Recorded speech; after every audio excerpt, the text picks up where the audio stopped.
Vision is the dominant sense for most people with sight. The organ of sight is the eye. Think of it as a slightly irregular, hollow sphere that takes in light and translates it into images. If we enlarge the eye and look inside it, we can discover how that's done. Inside the eye are various structures working together to create an image the brain can understand. Among these are the cornea, a clear dome-like structure covering the iris or colored part of the eye, the lens directly below it, and the retina, which lines the back of the eye. The retina consists of thin layers of light-sensitive tissue.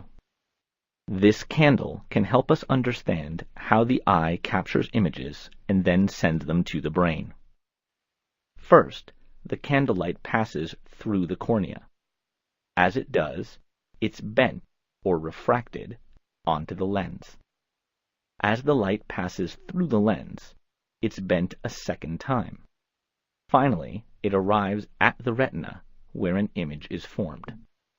This double bending, though, has reversed the image and turned it upside down. If that was the end of the story, the world would always appear upside down. Fortunately, the image is turned right side up in the brain. Before that can happen, the image needs to travel as impulses along the optic nerve and enter the brain's occipital lobe. When the image forms there, it regains its proper perspective. Now let's consider two common conditions that cause blurry vision.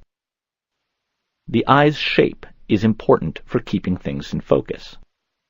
With normal vision, light focuses precisely on the retina at a location called the focal point. But what happens if the eye is longer than normal? The longer the eye, the more distance there is between the lens and retina. But the cornea and lens still bend light the same way. That means the focal point will be somewhere in front of the retina rather than on it. This makes it difficult to see things that are far away. A person with a long eye is said to be nearsighted. Glasses with concave lenses can correct nearsightedness. The lens widens the plane of light coming through the cornea. That pushes the focal point back onto the retina. Farsightedness is just the opposite. The eye's length is too short.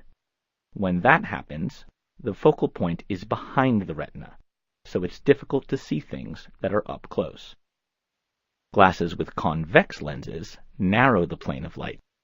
Narrowing the light passing through the cornea moves the focal point back onto the retina and can correct farsightedness.